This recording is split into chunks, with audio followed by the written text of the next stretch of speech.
아브람이 하갈과 동침하니 하갈이 임신하였다. 하갈은 자기가 임신한 것을 알고서 자기의 여주인을 깔보았다. 사레가 아브람에게 말하였다. 내가 받는 이 고통은 당신이 책임을 지셔야 합니다. 나의 종을 당신 품에 안겨주었더니 그 종이 자기가 임신한 것을 알고서 나를 멸시합니다. 주님께서 당신과 나 사이를 판단하여 주시면 좋겠습니다. 아브람이 사레에게 말하였다. 여보, 당신의 종이니 당신 마음대로 할 수 있지 않소. 당신이 좋을 대로 그에게 하기 바라오. 사레가 하갈을 학대하니 하갈이 사레 앞에서 도망하였다. 주님의 천사가 사막에 있는 샘 곁에서 하갈을 만났다. 그 샘은 수르로 가는 길 옆에 있다. 천사가 물었다. 사레의 종 하갈아, 내가 어디서 와서 어디로 가는 길이냐? 하갈이 대답하였다. 나의 여주인 사레에게서 도망하여 나오는 길입니다. 주님의 천사가 그에게 말하였다. 너의 여주인에게로 돌아가서 그에게 복종하면서 살아라. 주님의 천사가 그에게 또 일렀다. 내가 너에게 많은 자손을 주겠다. 자손이 셀 수도 없을 만큼 불어나게 하겠다. 주님의 천사가 그에게 또 일렀다. 너는 임신한 몸이다. 아들을 낳게 될 터이니 그의 이름을 이스마엘이라고 하여라. 내가 고통 가운데서 부르짖는 소리를 주님께서 들으셨기 때문이다. 아멘. 네, 그 필리핀 선교사님이 이제 필리핀에 그 사역을 이렇게 가셨는데요. 이제 주로 이제 맡았던 사역이 한 지역의 신학교를 이렇게 세우는 그런 역할을 맡고 가셨습니다. 그래서 이제 무슬림 지역에 땅을 사서 그곳에 이제 신학교를 하나 이렇게 짓는 과정 중에 있었습니다. 근데 그 지역이 이제 다 무슬림 마을인데 이제 무슬림들이 자기에게 찾아와서 이렇게 돈을 요구하기도 하고 또 그 말을 안 들어주니까 자기가 집에 막 불지르겠다 막 그렇게 협박하는 분들도 계셨다고 이제 선교사님이 이렇게 말씀을 하셨어요. 그러다 보니까 이제 어린 아이들과 아내를 두고 학교를 짓는 곳에 가기가 너무 불안하셨대요. 그래서 이 선교사님이 집에 이제 가족들하고 있고 무슬림 생각하면 너무 화가 나고 막 그런 복잡한 마음이 이제 막 드셨습니다. 근데 학교를 짓다 보니까 이제 동네 분들을 이제 일꾼으로 써야 되는데 많은 무슬림들이 와서 이제 일을 이제 하신 거죠. 근데 그분들하고 이야기를 나눠 보니까 이제 그 지역의 무슬림들이 무슬림 리더들은 이제 본인들을 위해서 여러 가지를 하다 보니까 그들은 배불리 잘 사는데 거기 이제 무슬림 일반 사람들은 굉장히 어려운 삶을 살고 있다는 것을 이제 이 선교사님이 알게 됐습니다. 그리고 나니까 그 무슬림들 특히 일하러 온 사람들, 국내 사람들을 보는데 너무 화가 났던 마음이 없어지고 그들이 되게 안타깝고 사랑스럽고 그런 마음으로 이렇게 본인이 바뀌셨다고 이야기를 해주셨어요. 제가 오늘 말씀을 이렇게 준비하면서 하나님은 우리를 어떻게 보실까? 나는 지금 나를 어떻게 보고 있지? 같은 한 사람이지만 어떤 눈으로 보냐에 따라서 우리의 상태가 다 달라지는 것 같아요. 그래서 저는 오늘 하나님이 우리를 어떻게 보시는지 그 이야기를 같이 좀 나눠보려고 합니다. 아브라함이 이제 하란을 떠나서 가나안에 이제 어느 정도 정착을 했습니다. 환경적인 어려움, 그런 시험이 이제 한 번 또 왔고요. 또 가족들, 형제 간의 문제에 어려움도 왔습니다. 오늘은 하나님이 주신 약속에 대한 아주 큰 시험이 오는 그런 장면입니다. 가장 먼저 내가 내 자신을 바라보면요, 그 안에 문제가 많이 발생합니다. 2절이에요. 아브라함에게 말하였다. 주께서 나에게 아이를 가지지 못하게 하시니 당신이 나의 여종과 동침하십시오. 하갈의 몸을 빌려서 집안의 대를 이어갈 수 있기를 바랍니다. 아브라함은 사레의 말을 따랐다. 아이를 낳아주지 못하는 사레는 굉장히 불안했던 것 같아요. 그리고 더 기다리기가 어려웠던 것 같습니다. 그러니까 약속의 성취를, 하나님의 말씀을 기다리기보다는 본인이 가장 좋은 방법을 택해서 이제 나아간 거죠. 사레에게 하나님이 이 문제를 해결해 주리라는 믿음이 없었어요. 아브라함은 그동안 계속 믿음이 쌓여왔는데 아마 사레는 그만한 믿음을 갖지 못했던 것 같습니다. 그래서 그 지역 문화, 고대 근동 지역의 문화에 따라서 아이를 갖지 못할 경우에는 종을 두 번째 아내로 주어서 아이를 갖게 하는 그런 판단을 택한 거죠. 근데 이 그 창세기의 저자가 가만 내용을 읽어보면 선악과를 따먹는 장면, 하와가 이 아담에게 선악과를 주는 장면, 그거랑 아주 비슷하게 묘사를 합니다. 그 얘기는 뭐냐면 이 과정 중에 문제가 있다는 것을 아주 은밀하게 보여주는 거예요. 근데 아브라함이 여기서 뭐라고 얘기하냐면 아무 말도 없이 사라의 말을 그냥 따릅니다. 이 일이 발생하고 나서 이제 그 종이었던 하갈이 이제 임신을 하게 됩니다. 근데 문제는 이 하갈이 임신을 하고 나니까 여주인을 멸시했다라고 나옵니다. 이 단어는 저주했다라는 단어도 되고요, 가벼이 여겼다라는 단어도 됩니다.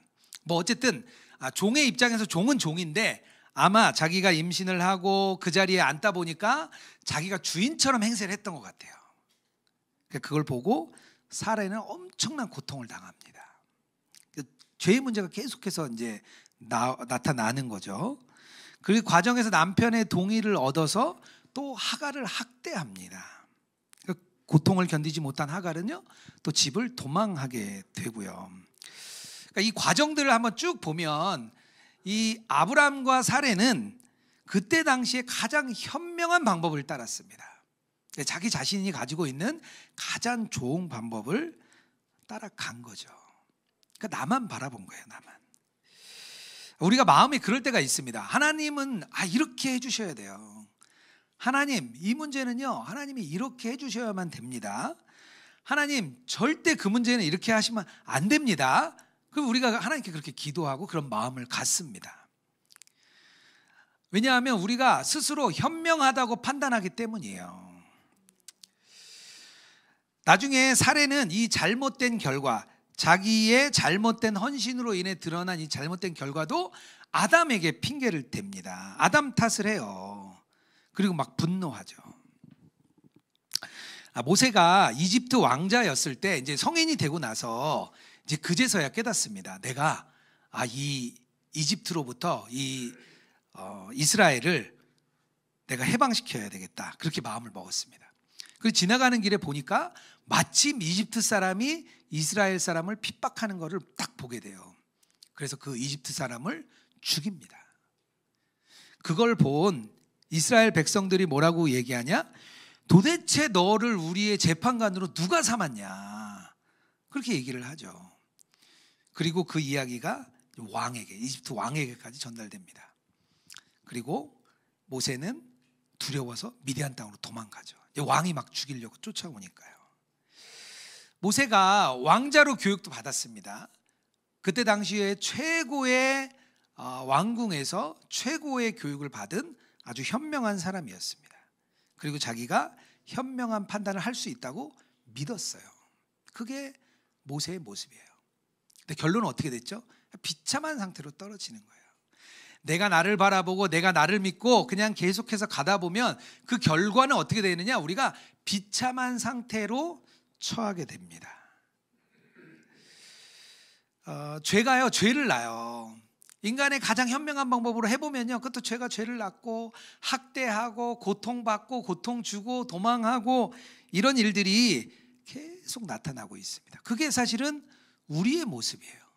우리가 이 땅을 살아가고 있는 우리의 모습입니다. 왜요? 내가 나만 바라볼 때 그런 일이 발생합니다. 그런데 하나님은 그 똑같은 나를 보시는데요, 하나님은 우리를 은혜로 보십니다. 완전히 다르게 보세요. 10절 읽어볼게요. 주님의 천사가 그에게 또 일렀다. 내가 너에게 많은 자손을 주겠다. 자손이 셀 수도 없을 만큼 불어나게 하겠다. 주님의 천사가 그에게 또 일렀다. 너는 임신한 몸이다.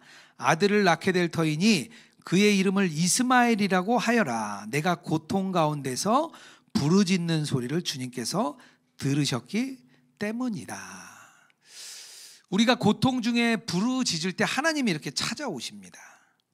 근데 하나님이 찾아오시면 우리는 비참한 상태이고 최악의 상태인데 나는 그렇게 나를 보고 있거든요. 하나님은 우리를 그렇게 보지 않으세요. 하나님은 우리를 지금 현재의 상태로 보는 것이 아니라 저 먼 미래의 아주 아름다운 상태로 우리를 보아주십니다. 나중에 이스라엘 백성들이 이집트에 노예되었을 때 그들이 막 하나님께 부르짖잖아요. 그래서 모세를 보내주셔서 그들을 출애굽시키려고 합니다. 근데 그들은 그냥 한낱 이집트의 종인 백성들이에요. 노예인 백성들이에요. 그냥 그런 사람들이에요. 그런데 하나님은 그들을 하나님의 백성으로 보십니다. 하갈의 위치가 달라진 건 하나도 없어요. 그의 정체성은 하나도 바뀌지 않았습니다. 왜냐하면 하나님이 찾아와서 어떻게 부르시냐면요, 이렇게 부르세요. 사레의 종 하갈아, 이렇게 부르세요. 그러니까 종의 위치는 변한 게 하나도 없습니다. 그는 종의 신분일 뿐이에요. 아무리 아브라함의 자녀를 가졌을지라도 그는 종일 뿐입니다. 하지만 하나님은 하갈을 다르게 보세요. 그를 소망의 사람, 축복의 사람, 미래에는 큰 민족을 이룬 민족의 어머니로 하갈을 보아주십니다.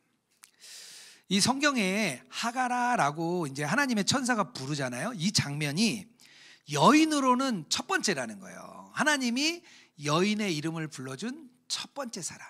하갈은 그런 사람이 돼요. 성경에 그런 인물로 남아요. 그리고 그의 자손이 아주 수많은 민족을 이룰 것이라는, 물론 나중에는 그 민족이 이스라엘 백성하고 아주 계속 부딪히는 민족이지만 어쨌든 한 민족의 어머니가 되는 사람이 하갈이에요. 그냥 그는 한낱 종이었습니다. 학대를 피해서 도망하고 있던 그런 한낱 종이었어요. 그런데 하나님이 나타나셔서 하갈을 볼 때는 하나님은 그를 다르게 보십니다. 우리도 마찬가지입니다. 하나님이 우리가 비참한 상황에 오셨을 때 우리를 다르게 보시는 거예요. 하갈이 하나님을 만난 장소가 오늘 성경에 나오는데요, 아이러니하게도 광야입니다. 고통을 피해 도망하던 그 광야, 물이 없으면 살아갈 수 없는 광야. 광야는 곧 죽음을 말합니다.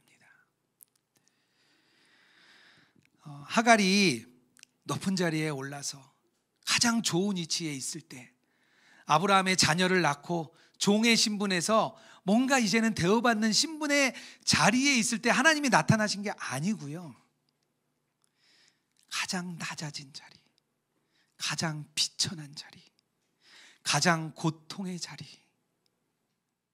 그 자리에 있을 때 하나님이 나타나십니다. 13절이에요. 하갈이 자기에게 이르신 여호와의 이름을 나를 살피시는 하나님이라 하셨으니 이는 내가 어떻게 여기서 나를 살피시는 하나님을 배웠는고. 하갈이 하나님이 나를 살피시는 하나님이라고 말해요. 13절에 이렇게 말하죠. 내가 어떻게 여기서 하나님을 배웠는고. 어떻게 나의 가장 낮은 자리에서 내가 하나님을 어떻게 만났는가. 이 나의 가장 비참한 상태에서 어떻게 이런 상태에서 하나님이 오신 거지? 라고 하갈이 말하는 거예요. 광야 옆에 샘이 있었습니다. 그 샘을 오늘 본문에 하갈이 부엘라 헤로이라는 이름을 짓습니다. 그 뜻은 뭐냐면 나를 지켜보시는 살아계신 자의 우물이다 라고 이름을 짓습니다. 하갈의 신음과 아픔을 헤아려 주신 하나님의 그 만남의 장소로 너무 적절한 이름을 지키셨습니다. 지키시고 살피시는 하나님. 언제요? 우리가 가장 비참한 순간에, 우리가 가장 낮아진 순간에 하나님은 그럴 때 찾아와서 우리를 보시는데요, 다르게 보시는 거예요. 너의 비참함을 보는 게 아니라 너는 굉장히 아름다운 존재야. 너는 특별한 존재야. 너는 나의 자녀야. 너는 나의 특별한 종이야. 하나님을 그렇게 다르게 보시는 거예요. 사무엘상 22장에 가면 다윗이 사울을 피해 달아나는 장면이 나옵니다. 골리앗의 고향인 가드 땅에 도착을 해요. 도망해서 간 곳이 하필 어쩔 수 없이 사울 왕을 피하다 보니까 적국인 가드 땅에 갑니다. 그곳은 이 다윗이 명성을 얻었던 골리앗의 고향이에요. 어떻게 몰라보겠어요. 다윗이 도착하자마자 알아봅니다. 그가 바로 다윗입니다. 막 사람들이 얘기를 해요. 그러니까 다윗이 방법이 없으니까 막 침을 흘리고 막 미친 척을 해요. 어쩔 수 없죠. 근데 다행히 그게 먹혔어요. 미쳤다고 내보내라는 거예요. 다행히 그게 먹혔어요. 그래가지고 도망해서 도착한 장소가 어디냐면 아둘람 굴입니다. 아주 비참한 상태의 아둘람 굴에 도착했죠. 혼자 있는 것도 비참한데 비참한 사람들이 몰려들어요. 말씀에 의하면 환난 당한 자, 빚진 자, 마음이 원통한 자가 400명이나 왔다고 성경은 기록합니다. 그때 이야기가 시편에 나와요. 시편 142편에 이렇게 말해요. 그가 굴에 있을 때에 내가 지극히 낮아졌을 때에 주께서 나를 아시나이다. 내 영이 내 속에서 상할 때에도 주는 내 길을 아시나이다. 이게 다윗의 마음이죠. 시편 57편에 또 나와요. 굴에서라는 제목이에요. 내 영혼이 사자들 가운데서 살며 하나님이여 내게 은혜를 베푸소서. 바닥까지 추락한 상태죠. 비참한 상태죠. 비참한 사람들이 또 모였어요. 안타까운 사람들끼리 모이면은요 더 안타까워요. 서로가 가지고 있는 아픔이 쌓이잖아요. 막 그게 배가 돼요. 막 눈물이 또 눈물을 낳고, 야 너 얘기해봐라 울고, 너 얘기해봐라 울고, 그렇게 울어봐요. 얼마나 마음이 아프겠어요. 그런 상황이 된 거예요 오늘. 그런데 하나님은 그들을 도망자요 비참한 자로 보지 않으셨죠. 나중에 미래의 다윗 왕국의 용사들로 보셨죠. 하나님이 우리를 그렇게 보신다는 거예요. 여기 있는 우리의 모습 그대로가 아니고요, 하나님이 다른 모습으로 우리를 보신다는 겁니다. 제가 자료를 이렇게 찾다 보니까 예수동행 미니스트리, 예수동행 운동이 시작된 첫날이 있는데요. 언제냐면 2012년 12월 22일이었습니다. 그날 처음으로 이렇게 모여서 회의를 했어요.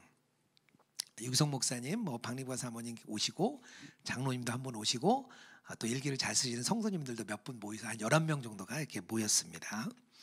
그때 제가 이제 막 그 예수동행 담당자로 뽑혀서 처음으로 저도 이제 그 자리에 앉았습니다.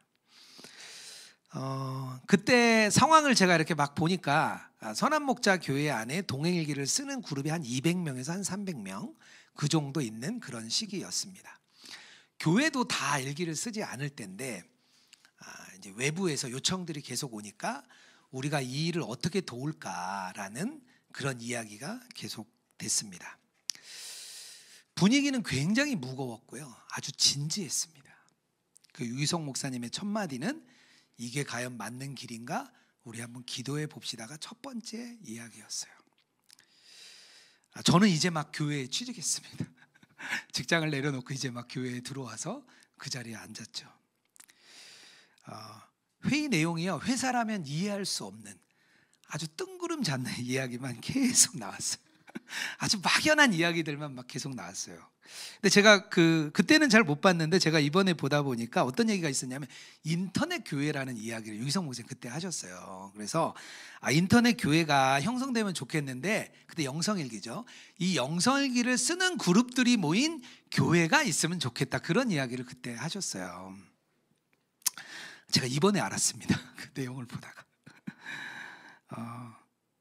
과연 그때는 이 일이 이루어질까, 너무 뜬구름 잡는 이야기만 있는 이 내용들이 과연 이루어질 수 있을까, 그때는 제 솔직한 마음이었어요. 근데 하나님은 그때 다르게 보셨던 것 같아요. 거기 있는 그 사람들, 또 거기 있는 그 자리, 예수동행 운동이 일어날 수 있는 그런 아주 기초가 된 자리, 우리들은 아무도 그렇게 생각 안 했는데 하나님은 그 자리를 기쁘게 보셨던 것 같아요.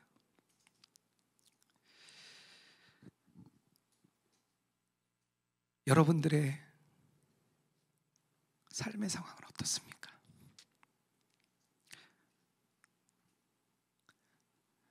어떤 분들에게는 고통 가운데, 또 어떤 때는 비참한 가운데, 또 아무것도 할 수 없는 무너진 마음, 내 자신을 보면 비참한 마음, 끝이 어딘지 모르는 그런 영적인 침체. 우리가 생각하는 나의 모습은 그렇습니다. 내가 나를 보면 그래요. 하지만 하나님은 다르게 보십니다. 현재의 우리 모습을 보는 게 아니고요. 하나님은 미래의 우리 모습을 은혜로 보십니다. 우리의 모습은 그대로예요. 우리의 정체성은 하나도 바뀐 게 없어요. 하지만 하나님의 눈은 달라요. 우리를 다르게 보시죠. 하나님의 눈으로 내 자신을 다시 한번 돌아보는 그런 시간이 되시기를 주님의 이름으로 축복합니다. 마지막으로 하나 더 나누고 싶은 게 있는데요. 하나님이 우리를 보시고 우리가 하나님을 볼 때 우리의 삶이 바뀝니다. 13절이에요. 하갈은 내가 여기서 나를 보시는 하나님을 뵙고도 이렇게 살아서 겪은 일을 말할 수 있다니 하면서 자기에게 말씀하신 주님을 보시는 하나님이라고 이름을 지어서 불렀다. 오늘 말씀에 의하면 하나님만 우리를 보신 게 아니고요, 하갈도 하나님을 봤습니다. 우리도 부활 후에 하나님을 보게 될 거예요. 부활 후에 우리가 누리는 최고의 축복이 있다면 뭐냐 하면 하나님을 보는 겁니다. 어거스틴이라는 이제 5세기에 가장 중요한 신학을 만든 베이스가 된 어거스틴이라는 귀한 우리 믿음의 선진이 두 가지 행복을 이야기했어요. 하나는 뭐냐면 이 땅에서 하나님을 누리는 거예요. 제가 지난주에 말씀드렸죠. 하나님과 함께 나의 모든 것 되셔서 하나님을 향유하는 것, 하나님을 소유하는 거예요. 그게 이 땅에서의 가장 큰 행복이라고 했습니다. 그리고 어거스틴도 그 이야기를 계속해서 책을 통해서 말씀을 통해서 전했습니다. 그런데 한 가지가 더 생겼는데요. 언제 생겼냐면 410년에 로마가, 이방 민족에 의해서 로마가 함락됩니다. 그때 많은 사람들이 충격을 받습니다. 왜냐하면 로마는 하나님의 나라였거든요.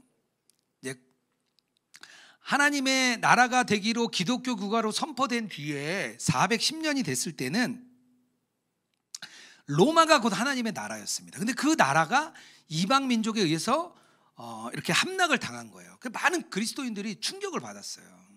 그래서 그때부터 이 어거스틴이라는 신학자가 뭘 집중하냐면 하나님을 보는 것에 집중합니다. 그래, 결국 우리는 하나님을 볼 것인데 이 땅에서 하나님을 보게 된다면 그것이 가장 큰 행복일 거야 라고 결론을 내립니다. 그래서 두 가지, 하나님을 소유하는 것, 하나님을 보는 것, 이 두 가지를 계속해서 나누게 됩니다. 죽음을 맞이하고 부활한 사람들은요, 우리의 눈이 바뀌거든요. 우리가 정화된 눈으로 바뀌는데요, 그 눈으로 우리는 하나님을 보게 됩니다. 성도들은 하나님을 보고 굉장히 기뻐할 거예요. 왜냐하면 최고의 아름다움이 하나님이거든요. 이 땅에 있는 모든 것은 하나님의 아름다움을 표현해주는 일부일 뿐입니다. 그러니까 하나님을 보면 우리는 너무 기뻐할 거예요. 우리가 감당 못할 엄청난 그 아름다움이 우리 안에 드러날 겁니다. 우리가 듣고 믿었던 그 하나님을 결국에는 우리가 보게 될 겁니다. 그 경험이 얼마나 클지 우리의 언어와 우리의 지식으로는 아마 표현할 수 없을 거예요. 우리가 아무리 아름다운 걸 봤더라도 그 아름다운 하나님을 빗댈 수가 없어요. 우리는 그런 하나님을 결국 나중에 부활 후에 보게 될 겁니다. 그런데 그 하나님을 우리가 그때만 보는 게 아니고요, 이 땅에서도 보는 거예요. 이 땅에서도 예수님과 동행하는 것은요, 그 하나님을 보는 게 예수 동행인 겁니다. 그 하나님을 보는 것. 그런데 하나님을 보고 나면 어떤 일이 생기냐면 우리의 삶을 변화시킵니다. 요한일서 3장 2절입니다. 사랑하는 여러분, 이제 우리는 하나님의 자녀입니다. 앞으로 우리가 어떻게 될지 아직 밝혀지지 않았지만 그리스도께서 나타나시면 우리도 그와 같이 될 것을 압니다. 그때에 우리가 그를 참모습으로 뵙게 될 것이기 때문입니다. 이 말씀은 뭐냐 하면 하나님을 뵙게 될 때 우리가 하나님처럼 된다는 거예요. 이게 변화가 된다는 겁니다. 우리를 새롭게 하신다는 거예요. 그러니까 하나님처럼 된다, 이것을 테오시스라고 말을 했거든요. 하나님처럼 된다, 테오시스예요. 근데 이게 뭐 그렇다고 해서 사람이 하나님이 되는 건 아닙니다. 그렇게 되면 큰일 나죠. 하나님이 되는 건 아니에요. 하지만 하나님의 은혜 안에서 우리가 하나님이 만드신 아름다운 형상으로 완전히 회복되는 겁니다. 그리고 하나님과의 친밀한 인격적인 교제를 통해서 우리가 하나님을 완전하게 닮아가는 거예요. 하나님처럼 된다. 테오시스는 우리의 존재가 하나님과 같은 그런 형태로 변화되는 거예요. 그게 하나님을 본 사람의 최종 모습입니다. 그게 우리가 부활한 후에 완전하게 이루어질 것이지만 이 땅에서 우리가 하나님을 봄으로 인해서 점점점 그 자리로 가는 겁니다. 예수님이 이 땅에 오셔서 성육신 하시고 십자가에 달리시고 죽으시고 부활하신 이유가 뭐냐? 그 이유가 바로 오늘 이 테오시스 때문이에요. 우리가 하나님의 형상으로 변화될 수 있도록 하나님이 그 길을 만드신 거예요. 그래서 예수 그리스도를 이 땅에 보내시고 또 하늘로 승천하시고 하나님이 승천하시면서 성령을 이 땅에 보내셔서 그 성령님을 우리 안에 보내시고 우리와 함께 하시고 우리가 하나님의 자녀가 되고 하나님의 생명으로 살아가게 된 것, 이 과정을 통해서 최종적으로 하고자 하시는 게 뭐냐? 테오시스, 하나님의 형상이에요. 하나님이 만드신 아름다운 형상이 되는 거예요. 그래서 우리가 하나님이 우리를 다르게 보시는 거예요. 지금 우리의 비참한 모습을 보시는 게 아니고요, 하나님은 나는 너의 아름다운 형상을 내가 될 것이라고 믿는다. 비록 너가 지금 보잘것없지만 너는 하나님의 형상이 될 거야. 왜요? 하나님이 그렇게 만드시기 때문이에요. 우리가 하는 게 아닙니다. 우리가 하나님의 얼굴을 보게 되면 하나님이 우리를 그렇게 만들어 주십니다. 누가복음 8장에 혈루증 앓는 여인이 나와요. 혈루증이라는 게 이제 출혈이 있는 거잖아요. 만성 출혈이 있는 그런 병입니다. 근데 그때 당시는 이게 단순한 질병이 아니었습니다. 왜냐하면 레위기 15장에 의하면 굉장히 부정한 병이었습니다. 성전에도 나갈 수가 없었어요. 사람들과 접촉하지 못하게 했습니다. 왜냐하면 부정한 사람과 접촉하면 부정한 사람이 되기 때문에 누구와도 접촉할 수 없었어요. 그러니까 사회적인 관계도 끊어지죠. 성전에도 갈 수 없으니까 영적인 것도 끊어지죠. 혈루증 앓는 여인 12년 동안 앓았다고 나왔거든요. 12년 동안 모든 관계가 끊어진 겁니다. 그럼 아주 비참한 상태에 있는 그런 여인이었습니다. 그런 여인이 몰래 예수님이 지나갈 때 옷자락을 만집니다. 몰래 만질 수밖에 없죠. 상황이 그러니까요. 부정해지면 안 되잖아요. 몰래 만졌죠. 예수님이 누가복음 8장 45절에 이렇게 물으세요. 내게 손을 댄 사람이 누구냐? 사람들이 모두 부인하였다. 여인이 두려움에 떨며 말합니다. 자기가 그 만진 사람입니다 라고 이야기를 해요. 근데 예수님이 그녀를 절대 책망하지 않으시고 오히려 그 여인에게 구원을 선포합니다. 8장 48절이에요. 그러자 예수께서 그 여자에게 말씀하셨다. 딸아, 내 믿음이 너를 구원하였다. 평안히 가거라. 이 혈루증 여인은 우리의 실존을 말합니다. 우리의 상태. 우리의 비참한 상태를 보여줍니다. 죄와 부정으로부터 끊어진 상태. 그러나 예수님을 만나는 순간 부정한 여인이 하나님의 자녀요 하나님의 딸로 선포됩니다. 그녀가 부정한 여인에서 테오시스, 하나님의 아름다운 형상으로 변화되는 장면이에요. 그걸 보여주는 거예요. 그 변화를. 2012년부터 예수동행 운동을 이렇게 섬겼습니다. 아주 감사한 일이었죠. 저에게는 늦게 신학을 하고 또 유기성 목사님 불러주셔서 또 그 사역을 하는 것 자체가 저에게는 큰 감사였습니다. 예수동행 운동이 진행되면서 모든 사역들이 하나하나 세워지다 보니까 제 손이 닿지 않은 게 없었어요. 다 하나하나 제 손이 닿았던 거라 다른 사람을 몰라도 여러 사역들이 계속 이루어질 때 제 마음이 되게 뿌듯했습니다. 왜냐하면 제가 기획하고 또 만들고 또 계속 이어지는 과정들이 있었기 때문입니다. 근데 오랫동안 이렇게 섬기다 보니까 지방을 돌고 또 각 교회들을 찾아다니고 또 목사님들을 오게 해서 세미나를 하고 굉장히 은혜가 많았는데요. 어느 순간 그 일을 마치고 집에 돌아왔는데 주변에 아무것도 변한 게 없었습니다. 파트너스 교회들이 세워지고 성도님들이 은혜를 누리고 예수동행을 하는 분들이 막 주변에 일어나는데 다시 제자리에 돌아오면 제자리는 아무것도 변한 게 없는 거예요. 마치 신기루 같았어요. 그 일이 분명 일어나고 있고 그 일로 인해 내가 기쁨을 누리고 있는데 내가 돌아온 자리는 아무것도 없는 것 같았습니다. 그 일이 몇 번 이렇게 이루어지고 나니까 굉장히 마음에 침체가 오더라고요. 선교사님들이 그렇겠구나. 이제 그때 좀 제가 이해를 했습니다. 그런 마음이 계속 되다 보니까 하는 사역마다 기쁨이 이제 없는 거예요. 즐겁지도 않고 기쁘지도 않고 사역은 지루하고 그냥 맡은 일이라 해나갈 수밖에 없었습니다. 그때 제가 사역지를 옮겨야 되나 하는 큰 의문이 저에게 찾아왔어요. 한 2년 정도 그게 계속 됐던 것 같습니다. 근데 한번 그렇게 침체가 오니까요, 계속 내려가더라고요. 또 침체되고 여기가 끝인가 싶었는데 또 침체가 있고 말씀도 읽고 기도도 하고 똑같이 말씀도 전하는 동일한 사역이 이어지고 있는데 나의 영적인 침체는 계속되고 있었습니다. 근데 하나님이 원하시는 게 뭔지는 알았어요. 하나님이 저에게 뭘 원하시는지는 알았어요. 근데 그걸 제가 2년을 끌었습니다. 오래 시간이 되니까 진짜 두 손을 들게 되더라고요. 하나님께 고백했습니다.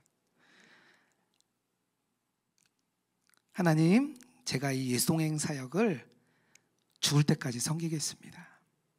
제가 저를 위해 목회의 길 가지 않고 제 앞에 좋은 길 가지 않고 아무것도 남지 않아도 이 자리에 있겠습니다. 그런 고백을 드렸어요. 하나님이 그걸 받고 싶으셨어요. 제가 알았죠. 근데 고백이 안 되더라고요.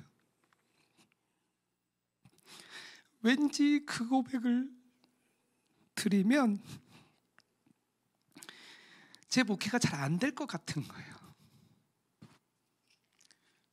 제 사역에 뭔가 문제가 있는 것 같은 거예요. 하나님께 그 고백을 드렸습니다. 근데 그 고백을 드리는 순간 저의 영적인 침체가 끝이 났습니다. 너무 홀가분해졌어요. 너무 가벼워졌어요. 너무 기뻐졌어요. 같은 자리에 똑같이 있는데 어쩜 이렇게 마음이 올라갔다 내려갔다 하는지 저도 놀랐어요. 어떤 때는 죽을 것 같다가 어떤 때는 이렇게 또 기뻐졌다가 하나님이 저에게 그 고백을 받기를 원하셨고 제가 계속해서 주님을 바라볼 때 주님이 그 고백을 하도록 하셨습니다. 제가 변한 거죠.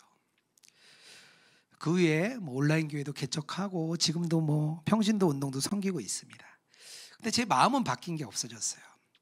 교회도 섬기고 평신도 훈련도 섬기지만 예수동행 운동을 평생 하겠다는, 하나님이 주신 이 사역을 끝까지 하겠다는 그 마음은 변하지 않았습니다. 그냥 하나님의 얼굴을 계속해서 바라보니까 하나님이 저를 조금씩 변화시켜 주신 겁니다. 제 마음을 꺾으시고 하나님이 변화의 길로 이끄시는 테오시스가 제 안에 일어난 거죠. 하나님을 보게 되면 삶이 바뀝니다. 하나님은 우리를 변화시켜 주세요. 아무리 우리의 열심과 우리의 신앙적인 노력을 내가 막 다해서 변할 것 같지만요, 우리는 늘 제자리예요. 그런데 우리가 하나님을 보면, 우리가 늘 하나님을 바라보려고 하면 하나님이 우리를 변화시켜 주십니다. 하나님이 우리를 그 자리로 끌고 가세요. 우리가 하는 건 뭐죠? 그냥 주님 바라보는 거예요. 우리의 신앙은 주님을 바라보는 겁니다. 뭐 사역을 많이 하는 것도 아니에요. 전도를 많이 하는 것도 아니에요.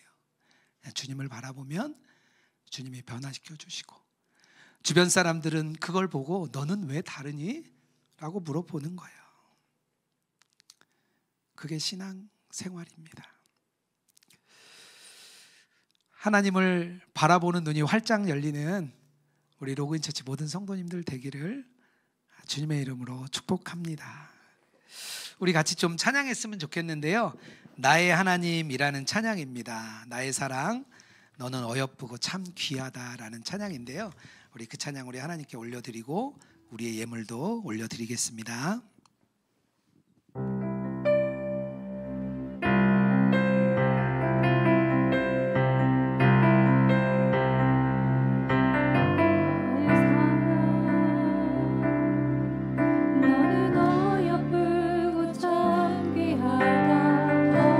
보석보다 귀하다, 보석보다 내가 사랑스럽지 않을 때, 사랑스럽지 않을 때 온전히 사랑하고 너와 함께하려 내가 와. 다시 한번 우리 1절을 찬양하겠습니다. 나의 사랑, 나의 사랑 너는 어여쁘고 참 귀하다,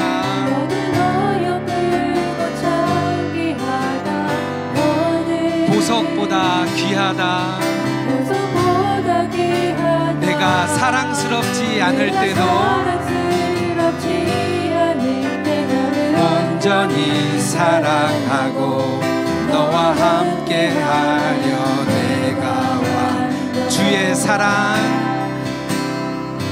주의 사랑, 이 사랑은 결코 변치 않아.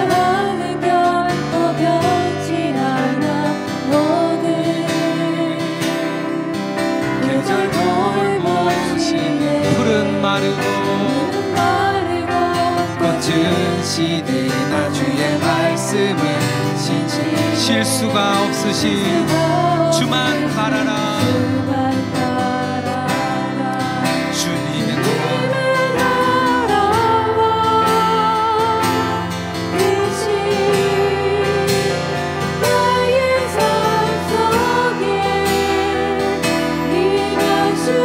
주님 알기를, 주만 보기를, 주만 보기를 소망을 거룩히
가슴에 손을 얹고 찬양하겠습니다.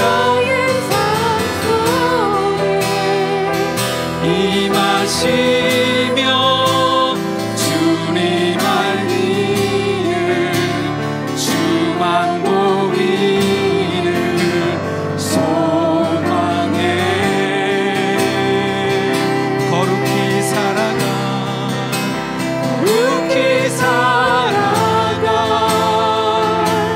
힘과 두려움 없는 믿음 주신 나의 하나님 완전한 사랑 찬양해 주님의 나라와 주님의 나라와 끝이 나의 삶 속에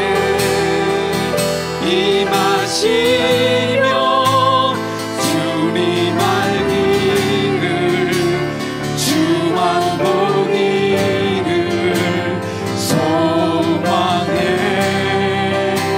거룩히 살아가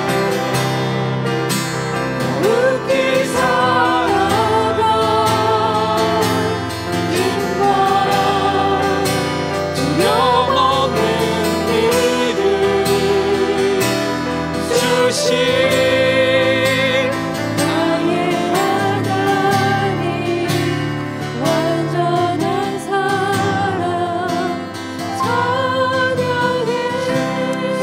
우리 이 시간 두 가지 기도 제목 가지고 기도하기 원합니다. 나의 경험과 지식으로 행하며 나를 바라볼 때 우리는 서로에게 고통을 주고 고통받으며 살아가게 됩니다. 그러나 우리가 고통 중에 주님을 부르짖을 때 하나님 우리를 찾아오셔서 나를 다르게 바라보십니다. 그 은혜를 경험하는 시간 되길 원합니다. 우리가 하나님을 보기 원합니다. 우리가 하나님을 보면 우리는 변화됩니다. 우리의 신앙이, 우리의 삶이 온전히 주님을 바라보는 그런 신앙 되게 하여 주시옵소서. 우리 두 가지 기도 제목을 주님께 올려드리며 기도하며 나가겠습니다. 기도합니다. 하나님 감사합니다. 하나님 오늘 우리가 함께 오늘 말씀을 통하여 하나님의 눈을 하나님이 우리를 어떻게 보시는지 우리가 배웠습니다.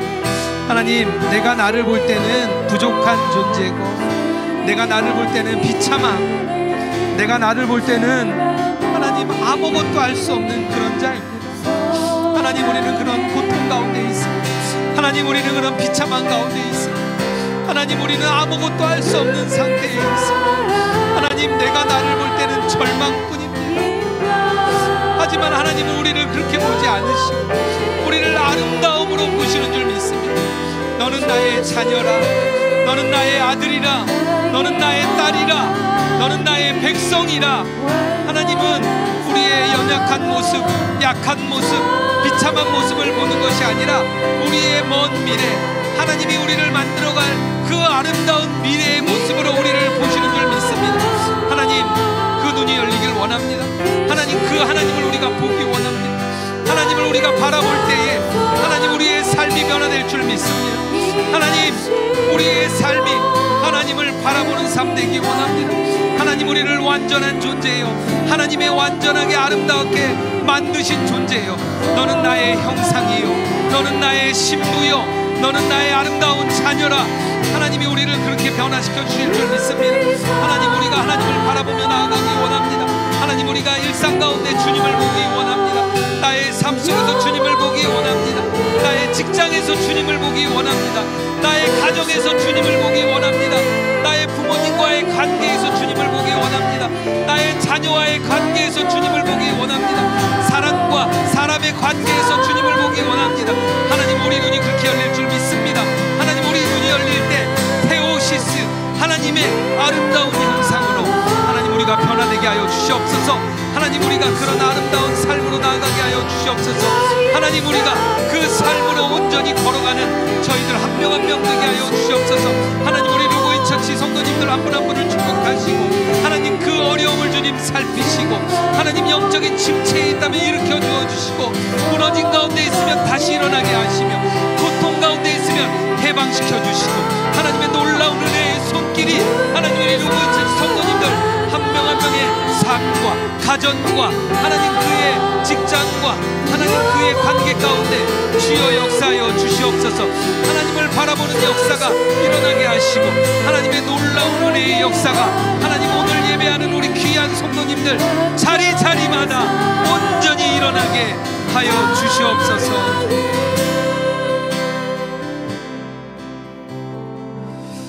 하나님, 내가 나를 볼 때 우리는 무너진 자요, 비참한 자요, 고통받는 자이며 아무런 비전도 없는 그런 사람입니다. 내가 나를 볼 때 그저 매일 죄 지을 수밖에 없는 그런 안타까운 존재입니다. 내가 나의 자신을 볼 때는 주님 아무런 소망이 없습니다. 하지만 하나님께서는 우리를 은혜로 보시고 아름다운 자녀로 보시는 줄 믿습니다. 너는 내 자녀라, 내 아들이라, 내 사랑하는 백성이라. 주님은 우리에게 주님의 시선은 다르다 말씀하셨습니다. 하나님, 우리가 그 하나님을 보기 원합니다. 우리 안에 오셔서 우리와 함께 하시는 그 하나님을 보기 원합니다. 그때 우리의 삶은 하나님이 만드시는 가장 아름다운 삶이 될 줄 믿습니다.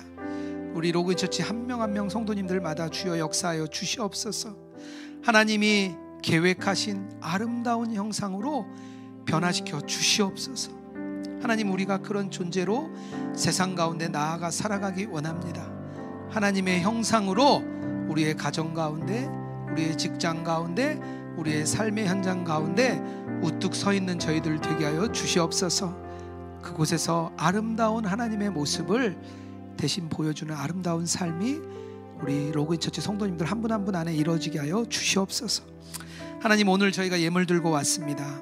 이 예물이 하나님 나라 위하여 사용되게 하시고 예물 드린 우리 귀한 손길들 축복하여 주시고 하나님의 은혜의 은혜로 모든 삶을 덮어 주시옵소서.